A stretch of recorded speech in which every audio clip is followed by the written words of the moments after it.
Friends, welcome back to my channel. So நம்ம சேனலை இப்போ தான் பார்க்குறீங்க அப்படின்னா கண்டிப்பாக சப்ஸ்கிரைப் பண்ணி வச்சுக்கோங்க.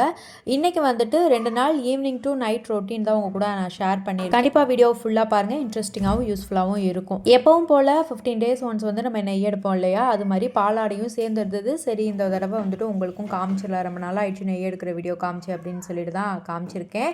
ஸோ நெய் எடுக்கிற வீடியோ ஆல்ரெடி போட்டிருந்ததுலேயே இன்னுமே நிறைய பேர் நிறைய டவுட்ஸ் கேட்டுட்டு தான் இருக்கீங்க. கண்டிப்பாக எடுத்த உடனே எல்லாமே வந்துடும் கேட்டால் வராது தான். நீங்கள் ட்ரை பண்ணிக்கிட்டே இருக்கிறதா எந்த விஷயமா இருந்தாலும் உங்களுக்கு வந்து பழக்கப்பட்டு வரும். நான் அதே மாதிரி தான் நெய் எடுக்கிறதும் நான் வந்துட்டு போக போக தான் நான் நல்லா பழகிக்கிட்டேன். எப்பயும் போலயே இந்த தடவை நான் கிரைண்டர்லேயே போட்டு விட்டுட்டேன். அதுதான் எனக்கு என்னமோ இப்போலாம் ஈஸியான வேலை மாதிரி தெரியுது.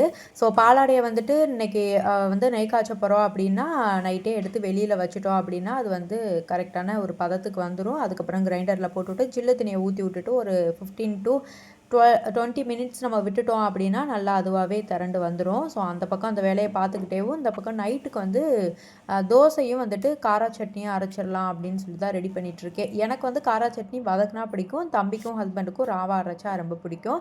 ஸோ இன்றைக்கி வந்து நான் அரைச்சி தான் செஞ்சுருந்தேன். இதுக்கு வந்து கடாயில் நல்லெண்ணெய் விட்டுட்டு உளுந்து, கடலைப்பருப்பு, அப்புறம் வெங்காயம், தக்காளி, கொத்தமல்லி, வரமிளகா இது மட்டும் நான் சேர்த்துக்கிட்டேன். கருவேப்பிலை இருந்தாலும் சேர்த்துக்கோங்க. அந்த பக்கம் வெங்காயம் வதக்கிட்டு இருக்க கேப்லேயே வந்துட்டு நல்லா வந்து பட்டர் வந்து திரண்டு வந்துருச்சு. பார்த்தீங்க அப்படின்னா எவ்வளோ அழகாக திரண்டு வந்திருக்கு அப்படின்னு சொல்லிட்டுன்னு. நீங்கள் எவ்வளோக்கு எவ்வளோ ஐஸ் வாட்டர் சேர்க்குறீங்களோ அந்தளவுக்கு வேகமாக திரண்டு வந்துடும். நான் அந்த பக்கம் வந்துட்டு பட்டர் எல்லாத்தையுமே தனியாக எடுத்துட்டு அதுக்கப்புறமா ஜில் தண்ணியிலேயே ஒரு 2-3 டைம் நல்லா அந்த மாதிரி கழுவி எடுத்துக்கிட்டோம் அப்படின்னா தான் அந்த ஸ்மெல் எதுவுமே இல்லாமல் நல்லாயிருக்கும். நெய்யுமே நல்லா வாசனையாக இருக்கும். ஒரு 2 to 3 டைம்ஸ் வந்து நான் கழுவிக்கிறேன். தண்ணி இந்த அளவுக்கு ஒயிட்டாக வர அளவுக்கு நான் கழுவி எடுத்துக்கிட்டேன். ஸோ இந்த சைடு வந்துட்டு சுடு தண்ணி வந்து கெட்டலில் போட்டு வச்சுருந்தேன். எனக்கு வந்து இது ரொம்ப நம்ம சப்ஸ்கிரைபர் தான் சொல்லியிருந்தாங்க, ரொம்பவே யூஸ்ஃபுல்லாக இருக்குது. எப்பொழுதுமே பட்டர் எடுத்து முடிக்கிறேன் அப்படின்னா இந்த மாதிரி தான் நான் வந்துட்டு கிரைண்டர் கழுவிடுவேன். பார்த்தீங்கன்னா எந்த அளவுக்கு சுத்தமாயிடுச்சுன்னு. கையோட அதையும் நம்ம விலைக்கு வச்சிட்டோம் அப்படின்னா கொஞ்சம் வேலையும் முடிஞ்ச மாதிரி ஆயிரும்.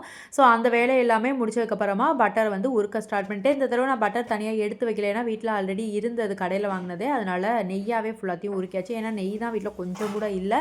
கிட்டத்தட்ட 1 month கிட்ட நான் எடுக்கவே இல்லை. 1 month கிட்ட சேர்த்து வச்ச பாலாடை தான் அது எல்லாமே. ஸோ இந்த பக்கம் அந்த கிரைண்டரு, அப்புறம் வந்து பாலாடை வச்சுருந்த அந்த டப்பா எல்லாத்தையுமே நல்லா கழுவி வச்சுட்டேன். கையோட கார சட்னி வந்து வதக்கி வச்சுருந்தோம் இல்லையா, அதுவும் நல்லா ஆறி இருந்தது. நல்லா வந்து அரைச்சிட்டேன். எனக்கு மிக்ஸி வந்து அப்பப்போ இந்த மாதிரி மக்கர் பண்ணுவோம். என்ன அப்படின்னா திடீர்னு நின்றும். அப்போ வந்து இந்த கீழே இருக்க பட்டனை வந்து அழுத்துனீங்க அப்படின்னா சரியாயிரும். நான் எப்பயுமே அப்படி தான் பண்ணுவேன். நம்ம தூக்கிட்டு கடைக்கு விடணும்னா 500 ரூபா அப்படிங்கிட்டு அவங்க அமைக்கி மட்டும் விட்டுருவாங்க. அதனால் அந்த தப்பை பண்ணிடுறாங்க. ஃபஸ்ட்டு ட்ரை பண்ணி பாருங்கள், அதுக்கப்புறமும் சரிப்பட்டு வரலன்னா கடைக்கு தூக்கிட்டு போங்க. ஸோ மீன்வயல் நான் வந்துட்டு இந்த சட்னியை அரைச்சிட்டேன். நெய்யும் அந்த பக்கம் ரெடி ஆகிட்டு இருந்தது. அதே வாக்கில் நான் தோசையும் சுட ஸ்டார்ட் பண்ணிட்டேன். இந்த பக்கம் எனக்கு முருங்கைக்கீரை வந்து ரொம்பவே பக்கத்தில் இருக்கிறனால இங்கேக்குள்ளேயே நின்று நான் பறிச்சுக்குவேன். ஒரே ஒரு கிளை பறிச்சாலே போதும். முருங்கைக்கீரை நம்ம போட்டுக்கலாம் அப்படின்னு. அப்படி இல்லைன்னா கருவேப்பிலை நீங்கள் போடலாம், அப்படி இல்லைன்னா உப்பு கூட போட்டுக்கிறலாம். பட் நான் வந்து கருவேப்பிலை போட்டிருக்கேன். அதே மாதிரி முருங்கைக்கீரை அதிகமாக யூஸ் பண்ணியிருக்கேன். ஸ்மெல் நல்லா. பட்டர் வந்து உருகிற வரைக்கும் மட்டும் ஹையில் வச்சுட்டு அதுக்கப்புறம் ஸ்லோவில் வச்சுட்டு நல்லா இந்த மாதிரி கோல்டன் கலர் வந்தோடனே நீங்கள் ஆஃப் பண்ணிவிட்டு முருங்கைக்கீரையை போட்டுட்டீங்க அப்படின்னாலே நெய் வந்துட்டு ரெடி ஆயிடுச்சுன்னு அர்த்தம். அந்த பக்கம் வந்துட்டு எல்லா வேலையுமே முடிச்சுட்டு தோசையும் சாப்பிட்டுட்டு வந்துட்டு அப்புறம் பாத்திரத்தையும் விளக்க ஸ்டார்ட் பண்ணிட்டேன்.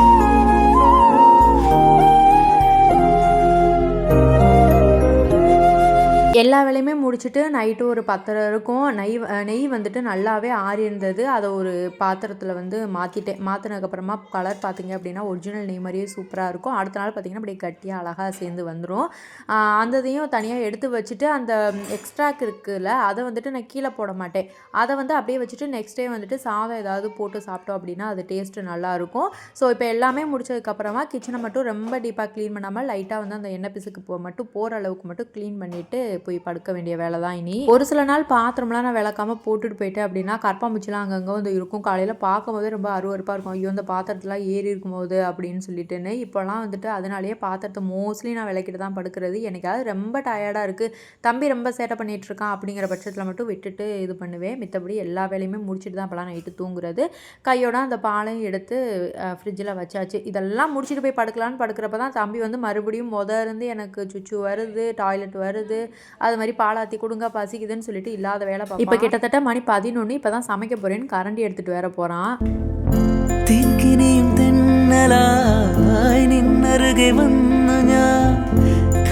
இது வந்துட்டு அப்படியே நெக்ஸ்ட் டே ஈவினிங் வந்துட்டு தான் மறுபடியும் வீடியோ எடுக்க ஸ்டார்ட் பண்ணியிருந்தேன். ஈவினிங் கிச்சனுக்குள்ளே நுழைஞ்சோடனே அந்த கதவை எல்லாமே திறந்து விட்டுருவேன்.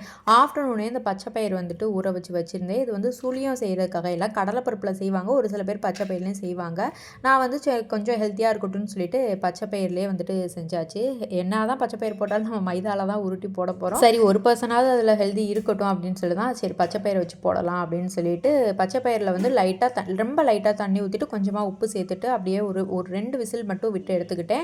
இந்த பக்கம் மைதா, அரிசி மாவு 2 டேபிள் ஸ்பூன், அப்புறம் உப்பு இதெல்லாம் போட்டு மட்டும் வச்சுட்டேன். மீன்வைல் தம்பி வந்து நல்லா தூங்கிக்கிட்டு இருந்தான். சவுண்டு கேட்டுட்டு அவனும் எந்திரிச்சு வந்துட்டான். அவனை கொஞ்சம் நேரம் கொஞ்சிட்டு அதுக்கப்புறமா வேலையை பார்க்க ஸ்டார்ட் பண்ணியாச்சு. தண்ணி ஊற்றி கரைக்கிறத வந்து லாஸ்ட்டாக செய்கிறப்ப கரைச்சிக்கலாம், இல்லைன்னா கட்டி விழுந்துரும்ட்டு அப்படியே மாவோடைய மட்டும் வச்சுட்டு கையோட பால் ஈவினிங் வாங்கிட்டு வந்துருப்போம் இல்லையா, அதை வந்துட்டு காய்ச்சறதுக்கு ஊற்றி வச்சுட்டு எனக்கு வந்து டீக்கு வந்து வச்சுட்டேன். அன்றைக்கி காஃபி தூள் வீட்டில் இல்லை. எனக்கு மோஸ்ட்லி காஃபி தான் ரொம்ப பிடிக்கும், காஃபி அடிக்ட்டுன்னு சொல்லலாம்.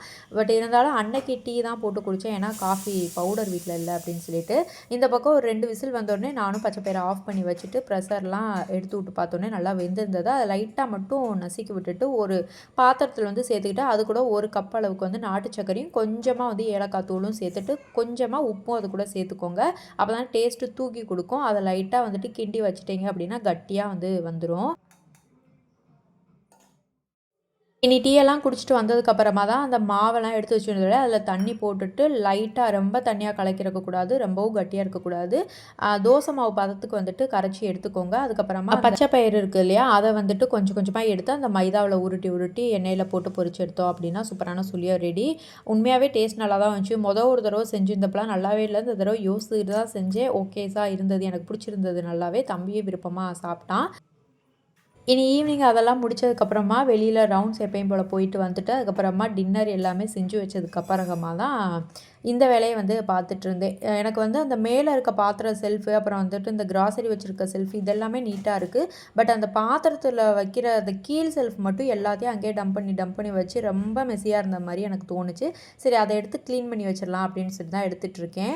அங்கே வந்துட்டு லைட்டாக மட்டும் எண்ணெய் பசை இருந்தது, அதோட கொஞ்சம் தூசியாக இருந்தது. அதை மட்டும் தட்டி விட்டுட்டு அந்த எண்ணெய் பசையும் நல்லா ஒரு ஈர துணியில் வச்சு தொடச்சி அந்த எண்ணெய் பசை படுற இடம் மாதிரி இருக்குது இல்லையா, அங்கே மட்டும் நியூஸ் பேப்பர் விரிச்சு விட்டுட்டேன். அந்த இன்னொரு சைடு வந்து நான் விரிக்கல. சரி, அங்கிட்டலாம் சும்மா பாத்திரம் தான் வைக்க போகிறோம் அப்படின்னு சொல்லிட்டு தேவையான பொருளை மட்டும் வச்சுட்டு தேவையில்லாத எல்லா பொருளையும் தூக்கி எரிஞ்சாச்சு. பார்த்தா இப்போ தான் கொஞ்சம் நீட்டாக எனக்கு பிடிச்சிருந்தது.